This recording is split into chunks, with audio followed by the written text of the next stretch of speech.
Good evening, everyone.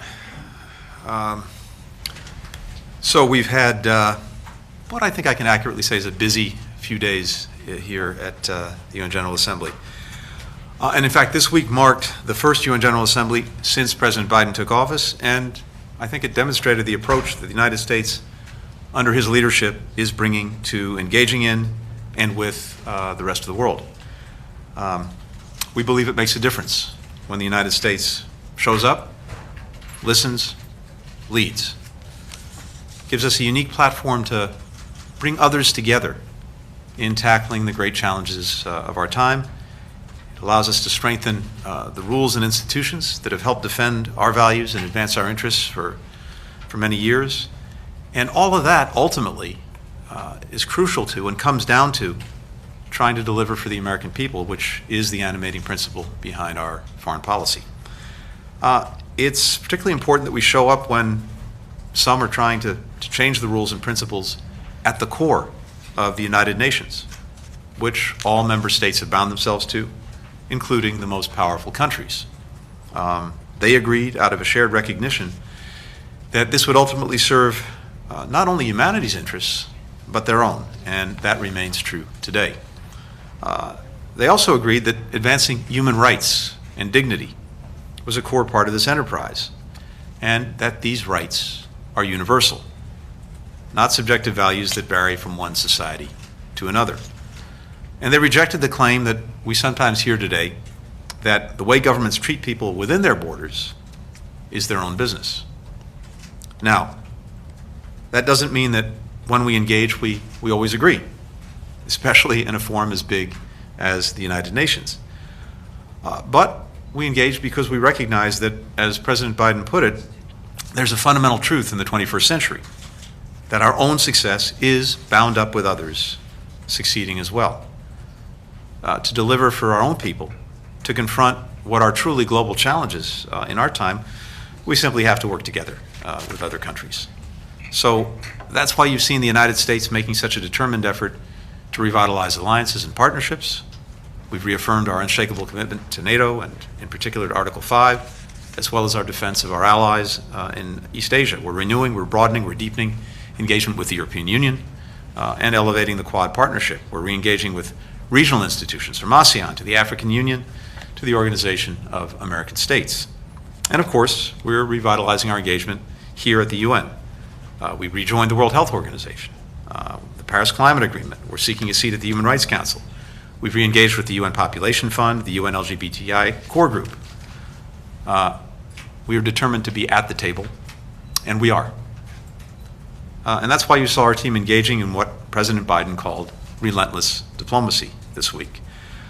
I think by the end of today, I will have met with more than 60 countries in bilateral, regional, or multilateral groupings, including the G20, the P5, ASEAN, the GCC, the C5, my counterparts from Central America and Mexico. And across all of these diplomatic engagements this week, two challenges stood out above the rest. The first is COVID-19. At the summit that the President convened yesterday, he announced new commitments by the United States to end this pandemic, including purchasing an additional 500 million additional doses of the Pfizer vaccine. That brings the number of safe, effective doses the United States will donate to more than 1.1 billion, and without any strings attached. We are also laser focused on getting the international community to work together toward three critically important goals. First, we have to vaccinate billions more people and do it as fast as we can, fully vaccinating at least 70% of the population in every country at every income level by the end of next year, 2022. Second, we have to take bold steps right now to save lives, from expanding access to oxygen and therapeutics to treat the sick, to closing massive gaps in testing capacity. And third, we have to build back better when it comes to global health security to end this pandemic and put ourselves in a better position to prevent, to detect, to defeat the next one. So the message that we've been sending is clear. It's not enough to say that we will do better. Our health, our economies, our security demand that we meet our commitments and chart a path to end this pandemic once and for all. And we're going to seize every opportunity to advance that effort, including the upcoming G20 meeting, holding ourselves and the international community accountable to these commitments that we set out at the summit. And to help keep up the momentum at the President's instruction, I'll be convening foreign ministers for a meeting on COVID-19 before the end of the year. The President himself will host heads of state on the pandemic in the early part of next year, 2022. The second big challenge is the climate crisis.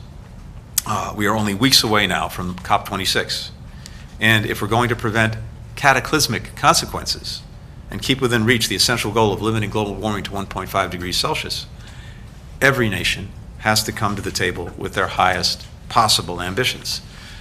And we have a ways to go. I had the opportunity to take part this morning at the Security Council in a session on climate and security, the focus of which is a recognition of the profound impact this crisis is having on international peace and security. On climate, as with the pandemic, we're continuing to lead by the power of our example, as was evident in President Biden's pledge at the General Assembly to work with our Congress to double our public international financing for the countries most impacted by climate change, to help them build resilience to adapt, building on levels that he had already doubled back in April. And yet when it comes to both the pandemic and climate, the international response isn't as aggressive as it needs to be. And that's what we were trying and continue to work hard to emphasize here this week and in the days and weeks ahead. Now, some might be tempted to blame that on the United Nations and other multilateral bodies, but as Richard Holbrooke once said, blaming the UN for the world's problems is like blaming Madison Square Garden when the Knicks are not playing very well. Whether the international community rises to the challenge of our time, whether it's COVID, whether it's climate, whether it's the many other challenges we discussed here this week, it ultimately always comes down to whether governments like ours step up and bring others along with us. That's, again, why it's so important for the United States to show up, to engage, and to lead. Over the course of the week, we've, of course, had the opportunity to engage on many other critically important issues: Libya, Burma, the Iran nuclear program, the DPRK, Syria, Ethiopia, regional migration. The list goes on. Here, it's worth noting that UN High-Level Week takes a tremendous amount of work from every single part of the State Department. Every meeting, every statement, every briefing requires planning, analysis, execution, not to mention close coordination with other parts of the U.S. government involved in the effort. And I've got to say, as we conclude my own participation here, that our team has consistently delivered, and I'm grateful to them for that. So I just want to say thank you to every member of our team for everything they did to make this week effective, and for their service to our fellow citizens every single day. Before wrapping up, let me just add a few words in particular about Afghanistan. This was the focus of discussions at the Security Council last night with the G20, as well as in a number of bilateral and multilateral meetings. Across those meetings, we underscored how critical it is that the international community remain united in its approach. The Taliban continue to seek legitimacy, international support. Our message to the international community is that any legitimacy or support that might flow to the Taliban depends on them meeting commitments that they've made in key areas, all of which are enshrined in a recent UN Security Council resolution, allowing foreign nationals and Afghans to travel outside the country if they wish, preventing terrorist groups from using Afghanistan as a base for external operations that threaten other countries, respecting basic human rights, particularly for women, for children, for members of minority groups, and refraining from carrying out reprisals, allowing unimpeded humanitarian access, and forming a genuine and inclusive government that can meet the basic needs and reflect aspirations of the Afghan people. This is not a favor to the international community. It's a basic requirement for a stable and secure Afghanistan. And as we hold the Taliban to these commitments, we're continuing to work with other governments, with financial institutions, with NGOs, to ease the flow of humanitarian assistance to Afghans whose lives depend on it. And so, while high-level week may be winding down, the relentless diplomacy the President talked about, well, here at the UN, around the world, that continues, and it will every single day. One very last point. I had the chance to meet today with my French counterpart, Jean-Yves Le Drian. And we had been at multiple meetings together this week, the P5, the G20, the meeting that he hosted with German and Italian counterparts on Libya. Our meeting today followed yesterday's conversation between President Biden and President Macron, where they agreed that the September 15th announcement would have benefited from open consultations among allies, and they decided on a process of in-depth consultations going forward.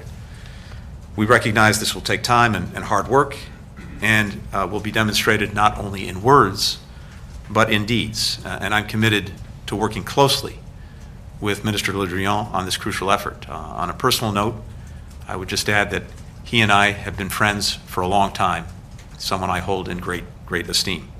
With that, I'm happy to take your questions. We'll start with Kylie Atwood, CNN. Hi. Hello, Kylie. Secretary for doing this. I want to start with a question on Haiti. Special Envoy for Haiti, Daniel Foote, resigned this morning or this week, and he called the Biden administration's inhumane decision to deport Haitian refugees and deeply flawed U.S. Haiti policies. I'm wondering if you had a discussion with him before accepting his resignation, and if you view it as humane to deport Haitian migrants, considering that families coming to the U.S. seeking asylum should have a legal basis to stay here in the United States. And then I have a second question, widening the aperture. There's been a tremendous amount of criticism of the Biden administration's handling of multiple foreign policy issues recently. The chaotic withdrawal from Afghanistan, this new security agreement between Australia, the US, and the UK that enraged the French, the border crisis, the refugees from Haiti, stunted Iran deal talks. It appears the administration has mismanaged a lot of these issues. And what's your response to that? Great. Thanks, Kelly. So starting with Haiti. First, let me say this. I want to thank Dan Foote for his service, his longtime service. And you've heard about the disagreements that he had with the administration on Haiti policy. But I have to say I appreciate the passion that he brought to the role, the passion that he brought to his work. And I think we actually see eye to eye on the fundamental need to support the Haitian people, to buttress Haiti's democracy.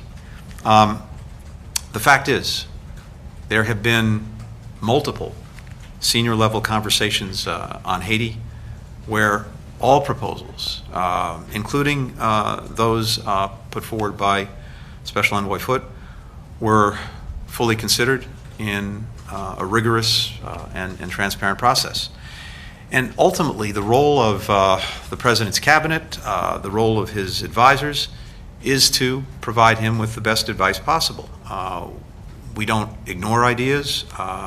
We look at them, we consider them.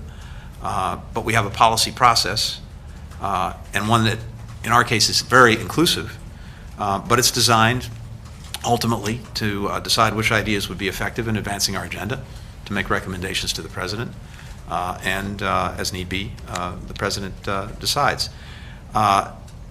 In that, disagreements inevitably arise. People bring strongly held views to pretty much every issue that we deal with. And especially when it's an issue that engenders real passion, like Haiti. The level of desperation among the migrants is something that can't help but powerfully affect all of us. And so I really understand the passion that comes with this, and I understand Dan's passion. But that's also why, both on a personal level and institutionally, we are committed to doing all we can to support the people of Haiti now and going forward. We have an extraordinary ambassador in Port-au-Prince, Michelle Sisson.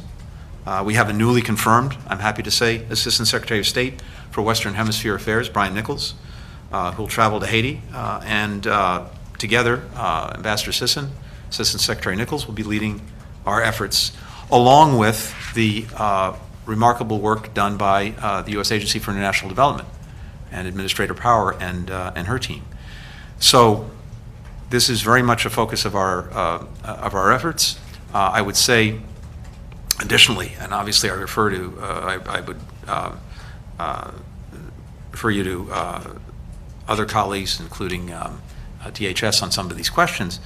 But one of the very unfortunate developments that we've seen is that in a variety of ways and in a variety of places, some people are misinforming Haitians, whether in Haiti or Haitians residing in other countries, that they can come to the United States and stay because of the temporary protected status that was granted to Haitians who were already here some months ago. And that misinformation is very, very unfortunate because it's causing people to make very hazardous journeys, to put themselves in danger, to expose themselves further to COVID-19, among other things,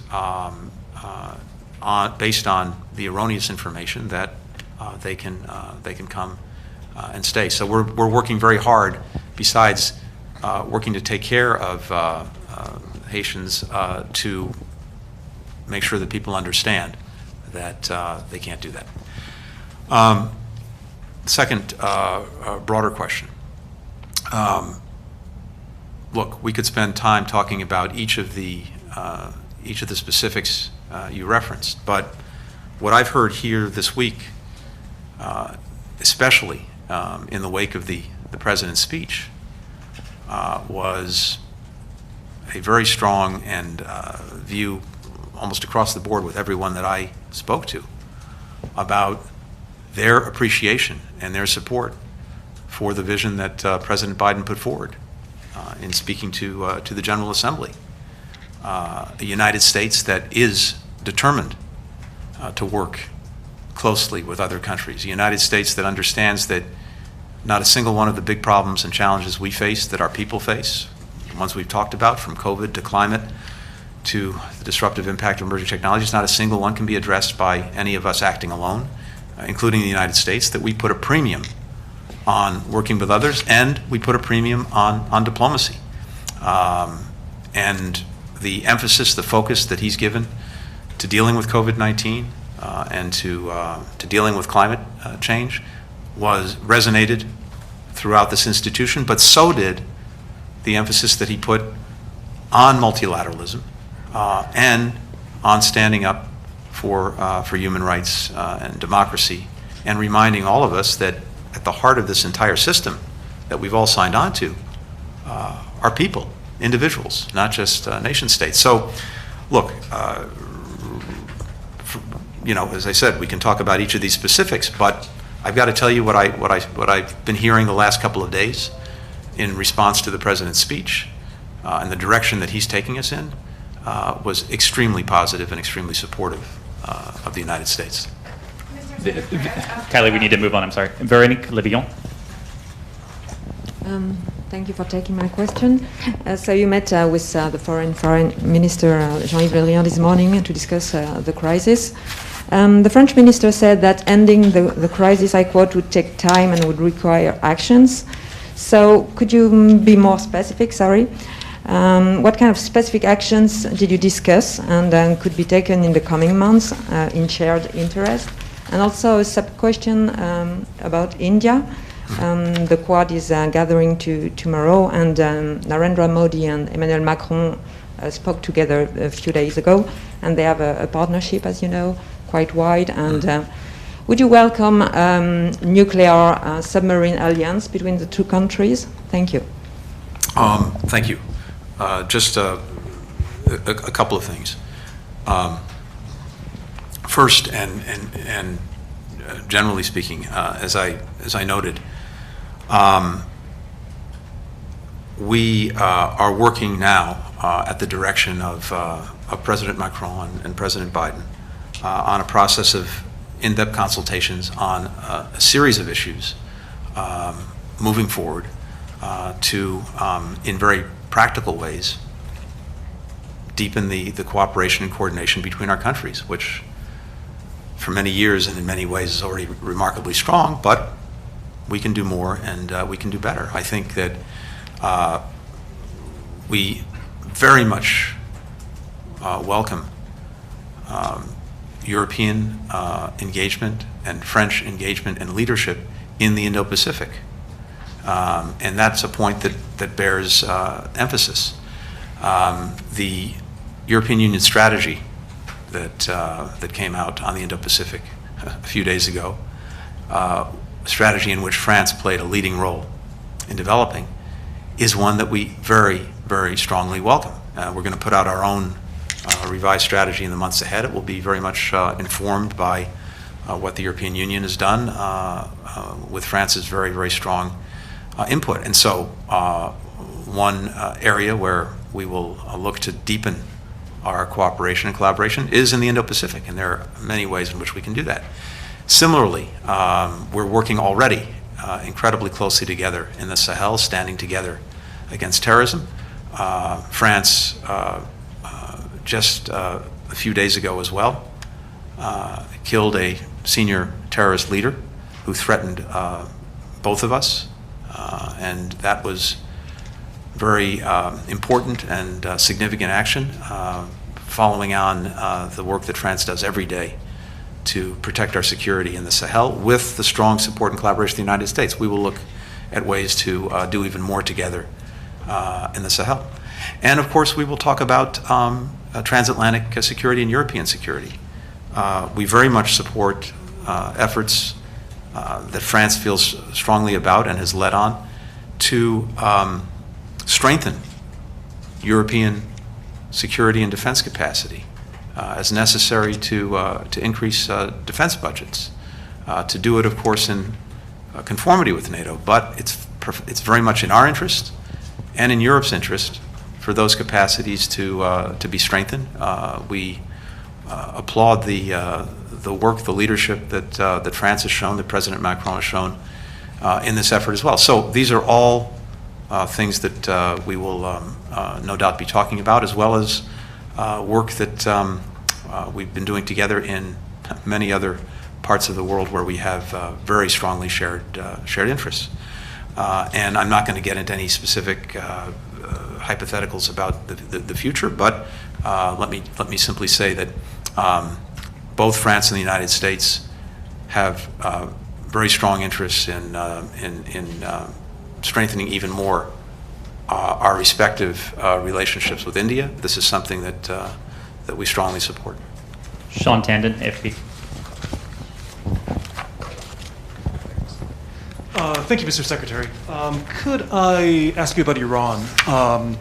As you know, the new foreign minister was here, Mr. Amir Abdollahian. I understand you didn't meet with him, but from your read of him from the European leaders who did meet with him, do you think that we have that there's a path to resume nuclear talks and to revive the JCPOA? At what point do you think time will run out on that? And if I could just follow up on the comment you made on Afghanistan earlier, you said that you made a concerted effort on not giving them the Taliban legitimacy unless there's progress that's made there. Do you believe that the world is on board with that, including countries like China, like Pakistan, and all the countries in the P5? Thank you. Great. Thanks. So a few things on Iran. Our special envoy for Iran, Rob Malley, was here as well throughout the week. He's had a very productive few days in New York and heads back to Washington. We don't have yet an agreement by Iran to return to the talks in Vienna. We're very much prepared to return to Vienna to continue the talks, and the question is whether, and if so, when Iran is prepared to do that. We have been very sincere and very steadfast in pursuing a path of meaningful diplomacy to get back to mutual compliance with the JCPOA, and also to address the full range of concerns that we and many other countries have with Iran. We continue to believe that a return to mutual compliance with the agreement is in our interest. It's the best available option to restrict Iran's nuclear program and to provide a platform to address its other destabilizing activities. But as I've said on a few occasions recently, that possibility of getting back to mutual compliance is not indefinite. And the challenge right now is that with every passing day, as Iran continues to take actions that are not in compliance with the agreement, particularly building larger stockpiles of highly enriched uranium to 20%, even to 60%, and spinning faster centrifuges, we will get to a point at some point in the future at which simply returning to mutual compliance with the JCPOA will not recapture the benefits of the agreement, because Iran will have made too much progress in its program that would not be reversed simply by returning to the terms of the JCPOA. So this is something that our allies and partners also know and agree with. And the question is whether Iran is prepared to come back and engage meaningfully in these talks. We await an answer on that. And I'm sorry, the second part of your question? Oh, yes. I think there is very strong unity of approach and unity of purpose. And of course, it's not just me saying it. It's reflected in the UN Security Council resolution that was passed just a couple of weeks ago on August 30th. That sets out clearly the expectations of the Security Council when it comes to the Taliban's conduct going forward. Again, on freedom of travel, on making good on commitments to not allow Afghanistan to be used as a launching pad for terrorism, on upholding basic rights, including for women and girls and minorities, allowing and indeed protecting humanitarian assistance, and of course in having inclusive governance. So that's in a Security Council resolution. Beyond that, we've had well over 100 countries making clear the same expectations of the Taliban. And in virtually all of the conversations that I've had in different groupings of, either individually or in different groupings of countries, including at the Security Council, I think the international community writ large is looking to the Taliban to make good on those commitments. And so we'll see. The bottom line is this. Again, the Taliban says that it seeks legitimacy, that it seeks support from the international community. The relationship that it has with the international community is going to be defined by the actions it takes. That's what we're looking for, and it's, again, not just us, it's the Security Council and its countries around the world. We'll go to Barbara Oster. Hello, Mr. Blinken. Just a few follow-up questions from some of my colleagues, what some of my colleagues have raised. In terms of the meeting with the French foreign minister, do you feel now that the crisis is over, if you would call it a crisis, would you? And did you apologize to him? And then in terms of Haiti, you spoke about understanding the passion of Mr. Foote, understandably, but the message or the statement that was put out seemed to suggest that the proposals he'd made were not good ones, that they were harmful to the promotion of democracy, and basically said he had mischaracterized the circumstances of his resignation. So I thought it was quite a sharply worded statement, actually. I'm wondering if he was seen as some sort of obstacle on the one hand, or if on the other, if I can say so, he was thrown under a bus. I mean, can you just put some context to that statement? Thank you. Let me take the second part of the question first. Look, as I said a moment ago, Special Envoy Foote has provided remarkable service to the country in a whole variety of roles. I very much respect and admire the passion that he brought to this latest role, but